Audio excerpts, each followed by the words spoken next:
Hello students. आज हम करेंगे नया chapter start, that is cellular respiration. Class 11th के अंदर सेलुलर रेस्पिरेशन चैप्टर है।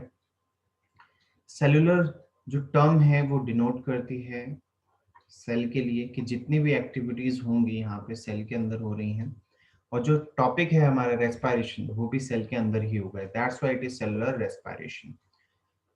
सो रेस्पिरेशन टर्म का क्या मतलब होता है वो चीज हम देखते हैं। Respiration, it is a process by which respiratory substances are broken down to release energy। यहाँ पर जो एनर्जी है वो केमिकल फॉर्म है। जो रेस्पिरेटरी सब्सटेंसेस हैं जैसे कार्बोहाइड्रेट, एग्जाम्पल ग्लूकोज।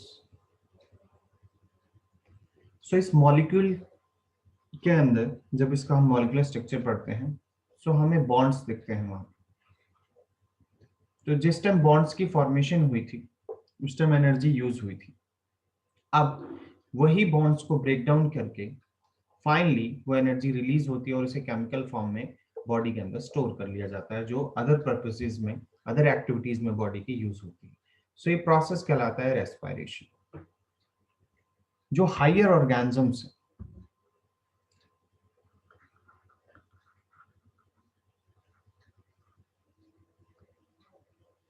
उनके अंदर जो रेस्पिरेशन मिलता है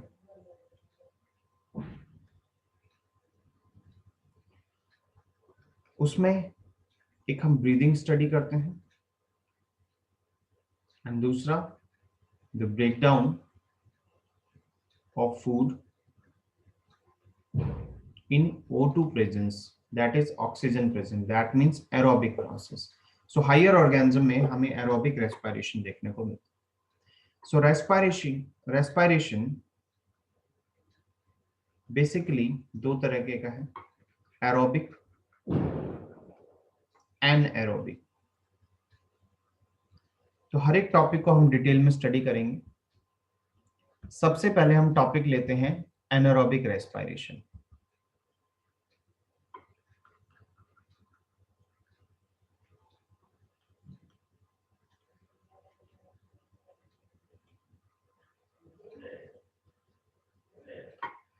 एनारोबिक रेस्पिरेशन कहाँ पर होती है तो उसकी लोकेशन क्या है वो बहुत इंपॉर्टेंट है। सो ये 1 मार्क का क्वेश्चन है, दैट इज साइटोप्लाज्म। सेल के साइटोप्लाज्म में anaerobic respiration. Glucose that is 6 carbon molecule का ब्रेकडाउन होगा and the breakdown of glucose is known as glycolysis. कहां पर होगा, अभी लोकेशन हमने लिखी इन द साइटोप्लाज्म।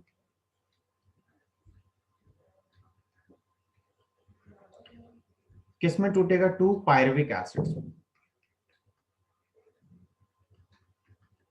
2 पायरुविक एसिड में इसलिए टूटा है क्योंकि एक पायरुविक एसिड 3 कार्बन मॉलिक्यूल होता है। सो ग्लूकोज हमारे पास 6 कार्बन मॉलिक्यूल था तो ऑब्वियस है 2 पायरुविक एसिड मॉलिक्यूल क्या है, बनेंगे। सबसे इंपॉर्टेंट बात ग्लाइकोलाइसिस स्टेप के लिए, this is the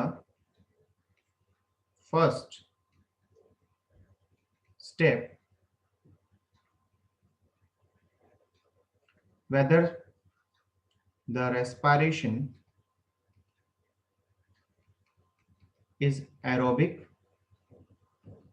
or anaerobic।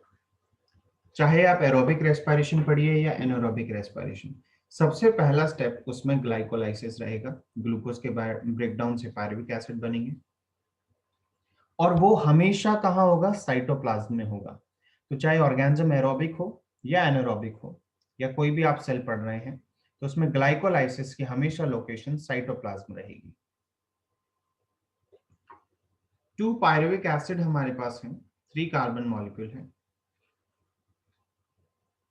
अगर हम ईस्ट सेल की बात करते हैं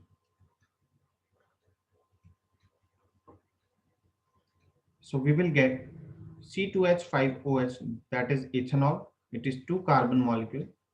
सो हमारे पास पायरुविक एसिड 3 कार्बन मॉलिक्यूल है, तो एक हमें 2 कार्बन मॉलिक्यूल मिल गया, तो दैट मीन्स दूसरा एक और कार्बन मॉलिक्यूल यहाँ पे कोई रिलीज होगा, and that is CO2. So balancing के लिए 2 इज हियर, और साथ में हमें मिलती है 2 ATP. इस प्रोसेस को फर्मेंटेशन भी बोला जाता है, फर्मेंटेशन रिएक्शन ऑल्सो.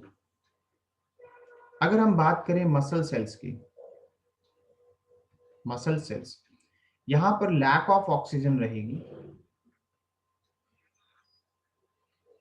सो इधर जो मॉलिक्यूल फॉर्म होगा after breakdown of pyruvic acid, that is lactic acid. And lactic acid is 3 carbon molecule, जिसके भी 2 मॉलिक्यूल बनेंगे, and we will get 2 ATP है. सो ये दोनों प्रोसेस ऑक्सीजन की कमी में, या फिर लैक ऑफ ऑक्सीजन, या फिर विदाउट ऑक्सीजन, उसके प्रोसेस के अंडर आते हैं. सो पहला ईस्ट सेल, मसल सेल्स. सो अगर लैक ऑफ ऑक्सीजन है तो लैक्टिक एसिड प्रोड्यूस होगा. लैक्टिक एसिड के साथ और कोई भी मॉलिक्यूल प्रोड्यूस नहीं होगा. रीजन, क्योंकि लैक्टिक एसिड 3 कार्बन मॉलिक्यूल है. सो पायरुविक एसिड जो है उसको लैक्टिक एसिड में कन्वर्ट कर लिया जाए. Next we will have the aerobic respiration, जो एक डिटेल टॉपिक है. Aerobic respiration same. सबसे पहला स्टेप ग्लाइकोलाइसिस. कहां पर होगा? In the cytoplasm.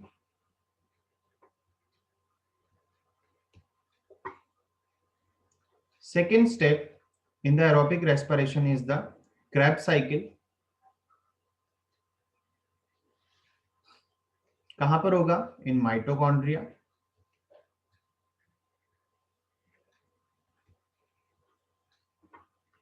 Third step is the ETC, that is electron transport chain. कहां पर होगा? In the inner membrane of mitochondria. Inner membrane of mitochondria. And the fourth step जिसमें हमें फाइनली केमिकल फॉर्म में energy मिलेगी, that is oxidative phosphorylation. कहां पर? F0, F1 particles जो मेम्ब्रेन पे लगे रहते हैं. ये सारी चीजें रिपीट होंगी, नो डाउट ये चीज. तो सबसे पहले जो हमने स्टेप पढ़ा है, चाहे प्रोसेस एरोबिक हो या फिर एनारोबिक हो, उसमें प्रोसेस में हमने ये देखा कि सबसे पहला स्टेप जो साइटोप्लाज्म में हो रहा है, दैट इज ग्लाइकोलाइसिस. वो कौन सा स्टेप है? ग्लाइकोलाइसिस स्टेप है. सो ग्लाइकोलाइसिस हम डिटेल में अब स्टडी करने जा रहे हैं. ग्लाइकोलाइसिस, इसमें ग्लूकोज का ब्रेकडाउन होगा.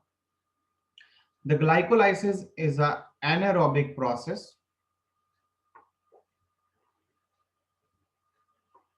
Anaerobic process, that means the breakdown of glucose occurs in absence of oxygen. So ये एक important point है यहाँ पर. Next, the location is in the cytoplasm.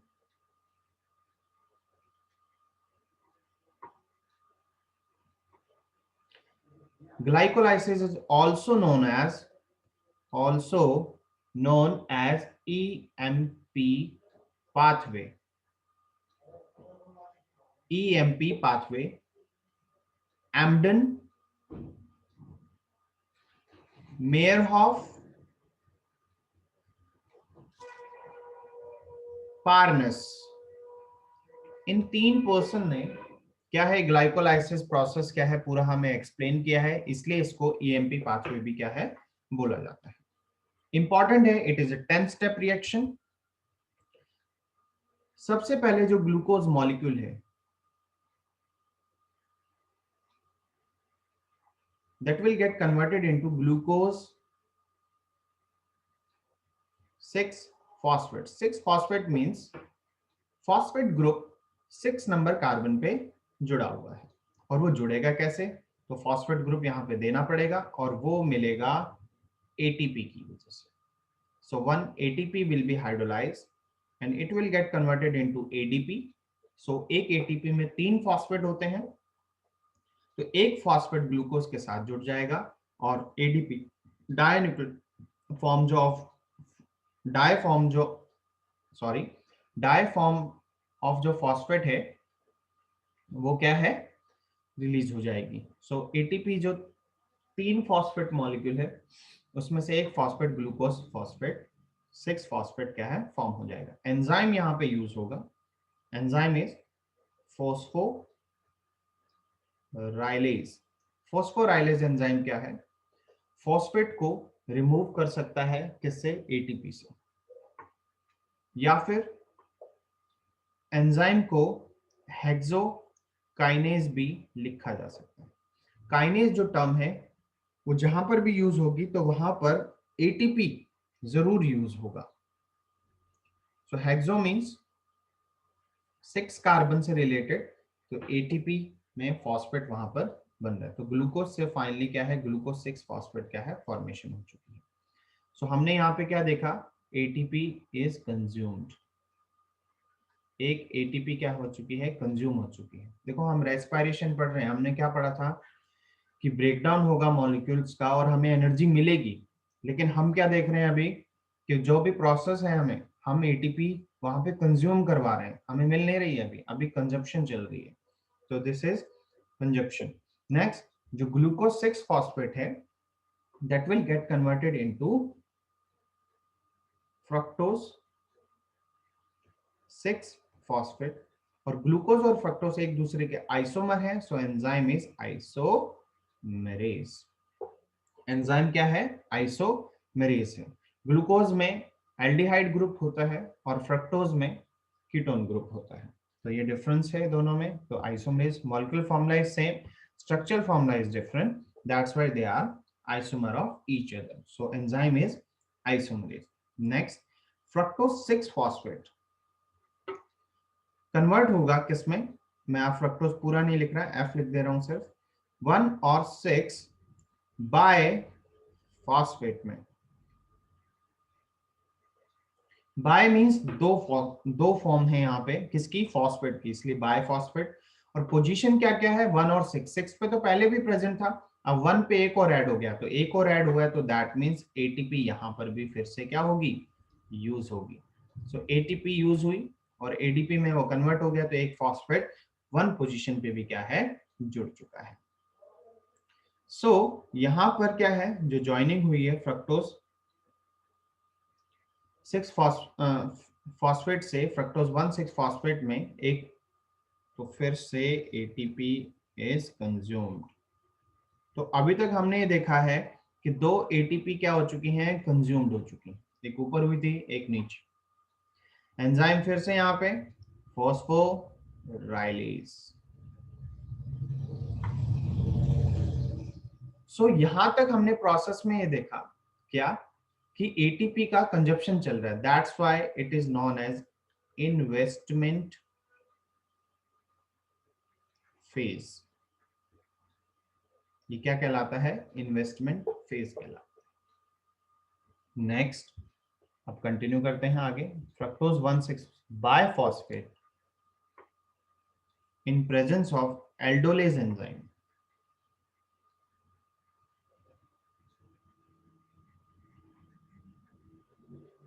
It is a lysis enzyme, तो ये ब्रेक डाउन कर देगा। तो फ्रक्टोज 6 कार्बन मॉलिक्यूल है, तो ये 2 मॉलिक्यूल 3 कार्बन मॉलिक्यूल के बना देगा। सो एक बनेगा डाई हाइड्रोक्सी एसीटोन फॉस्फेट और दूसरा ग्लिसरैल्डिहाइड 3 फॉस्फेट। ये दोनों मॉलिक्यूल आपस में इंटर कन्वर्टिबल हैं।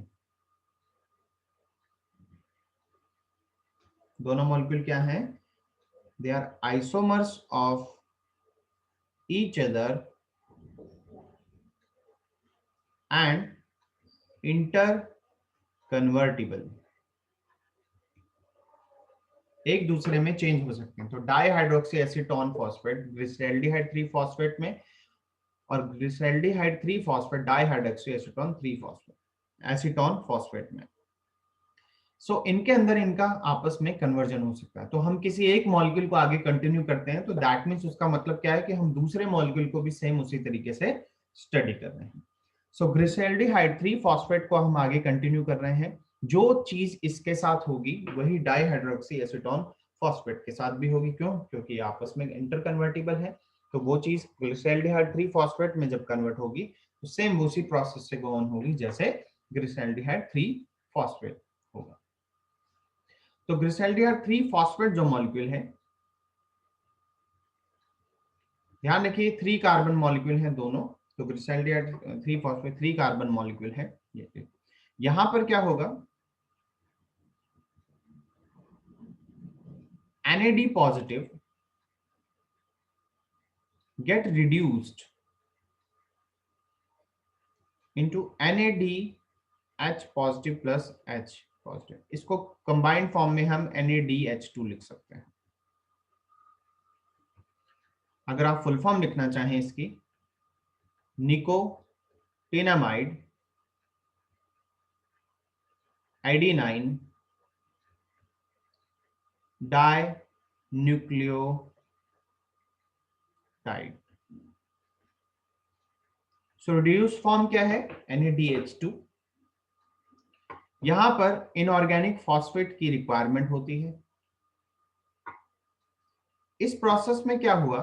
जो ग्लिसरैल्डिहाइड है ये एक एल्डिहाइड है,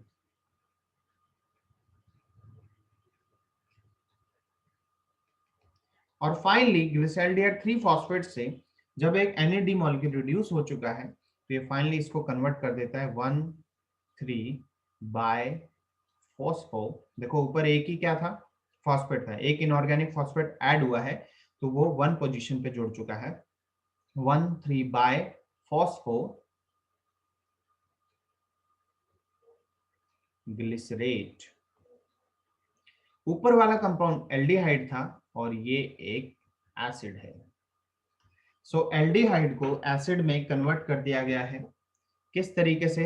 बाय रिडक्शन प्रोसेस। किस प्रोसेस से? बाय रिडक्शन प्रोसेस से क्या है? एल्डिहाइड एसिड में क्या हो चुका है? कन्वर्ट हो चुका है। नेक्स्ट, एटीपी फॉर्मेशन अब स्टार्ट होगी। एडीपी से एटीपी बन गया। तो अगर एटीपी बना है डाई फॉर्म में, अगर ट्राई फॉर्म ऐड हुई तो एक फॉस्फेट ऐड हुआ है, तो मतलब जो 1 और 3 जो फॉस्फेट हैं ऊपर, तो उसमें से एक फॉस्फेट पार्ट यहाँ मिल चुका है। So finally we will get 3 phosphoglycerate. Next 3 phosphoglycerate जो मॉलिक्यूल है इस पे एंजाइम एक्ट करेगा, दैट इज फॉस्फोग्लिसरेट म्यूटेज, और ये पोजीशन चेंज कर देगा किसकी? फॉस्फेट ग्रुप की। So now we will get 2 phosphoglycerate.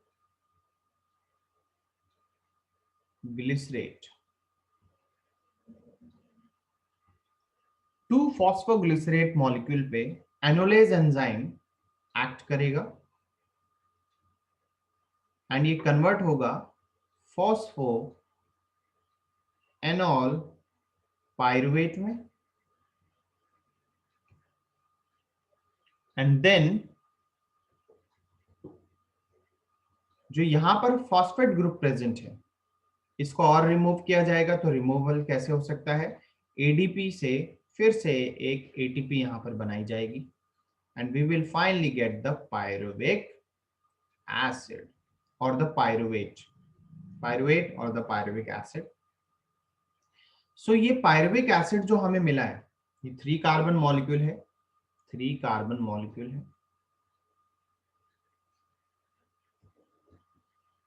और ये हमें किससे अभी मिला है? From glyceraldehyde 3 phosphate.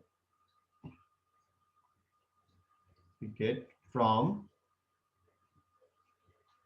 Glyceraldehyde 3 phosphate. तो एक ग्लिसरॉल्डिहाइड 3 फॉस्फेट से हमें एक पायरुविक एसिड मिल गया। तो same we have the dihydroxy acetone there.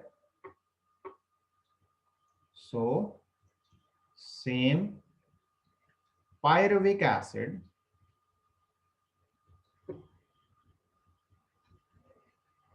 formation occurs from dihydroxy acetone phosphate. So dihydroxy acetone phosphate से हमें एक और pyruvic acid मिलेगा. That's why totally हम क्या कहते हैं कि from one glucose molecule we get 2 pyruvic acids. So दो ग्लूकोज मॉलिक्यूल एक ग्लूकोज मॉलिक्यूल से हमें क्या है मिलते हैं 2 पायरुविक एसिड. सो अब यहां पर देखिए काउंट करते हैं. ये एक फॉर्म है जो हमें क्या है मिली है एटीपी की 1. नेक्स्ट ऊपर चलते हैं. एक ये फॉर्म है जो हमें एटीपी की मिली है 2. तो ये एनर्जी मिली है हमें वापस. और एक ये है reduced form of energy NADH2. सो इस पार्ट में हमें क्या है एनर्जी वापस मिल रही है. So this is the pay of phase. ये कैसा फेज है? पे ऑफ फेज है. सो हमारे पास जब तक एल्डोलेज एंजाइम यूज नहीं हुआ उससे पहले हमने एनर्जी दी. तो that part is investment phase. और उसके बाद हमारे पास क्या हुआ? पे ऑफ फेज क्या है स्टार्ट हुआ जहां पे हमें एनर्जी मिलनी स्टार्ट हुई है. सो ये प्रोसेस था हमारा ग्लाइकोलाइसिस. ये प्रोसेस फाइनली क्या था? ग्लाइकोलाइसिस था. सो इसको एनर्जी बैलेंस कर लेते हैं एक बार. टोटल 2 पायरुविक एसिड हमें मिले हैं.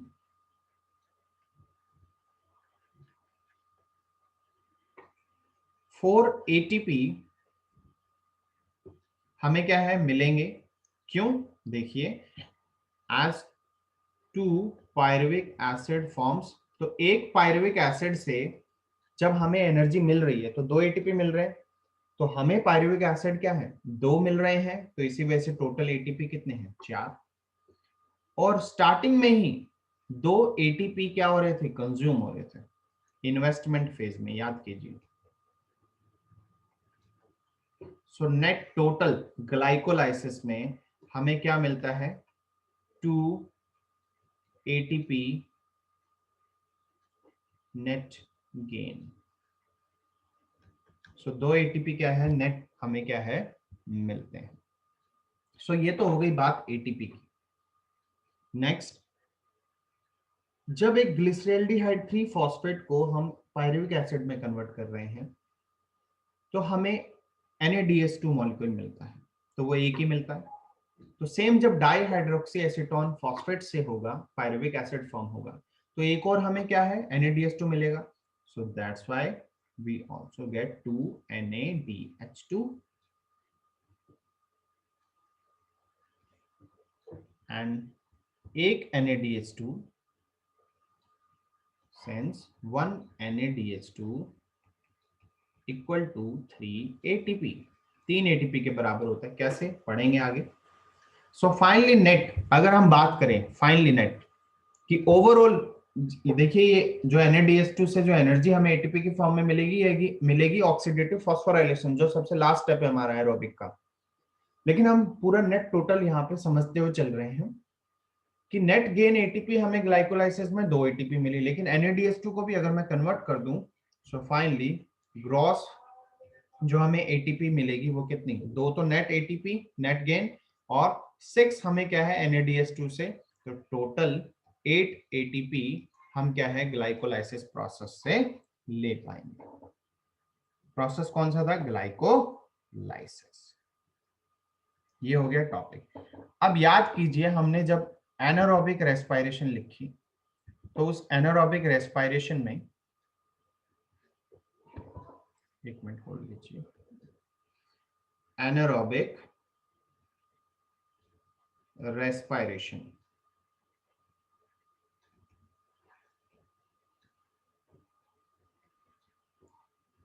ग्लूकोज मॉलिक्यूल पायरुविक एसिड में कन्वर्ट होता है, NAD पॉजिटिव NADH2 में कन्वर्ट होती है। पायरुविक एसिड एसिटाल्डिहाइड में कन्वर्ट होने के बाद किस में कन्वर्ट होता है, इथेनॉल में, और NADH2 फिर से NAD पॉजिटिव में कन्वर्ट हो जाती है। तो जब आप फर्मेंटेशन पढ़ते हैं तो उसमें इथेनॉल बनती है। तो जब इथेनॉल बन रही है तो बेसिकली जो NADH2 मॉलिक्यूल बना है वो फाइनली क्या हो गया, दोबारा से कंज्यूम हो गया। और अगर वो दोबारा से कंज्यूम हो जाता है तो हमें जो ग्रॉस में 6 एटीपी जो हम एक्स्ट्रा ऐड कर रहे थे 2 एटीपी के साथ, वो हमें नहीं मिलेगी, क्योंकि नेट गेन तो हमें ग्लाइकोलाइसिस में सिर्फ 2 ही एटीपी का हुआ था। बन 4 रही थी लेकिन 2 पहले इन्वेस्टमेंट फेज में यूज हो चुकी है। इसी वजह से जब NADH2 ही हमें यहाँ पर नहीं मिल रहा है एनारोबिक प्रोसेस में, क्योंकि एथेनॉल दोबारा से बन रही है, तो उस केस में क्या होता है, फिर हमारे पास नेट गेन एटीपी का सिर्फ 2 एटीपी ही रह जाता है। तो देयरफॉर एरोबिक एनारोबिक रेस्पिरेशन में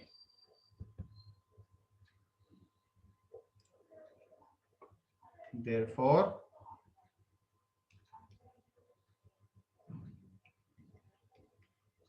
in anaerobic respiration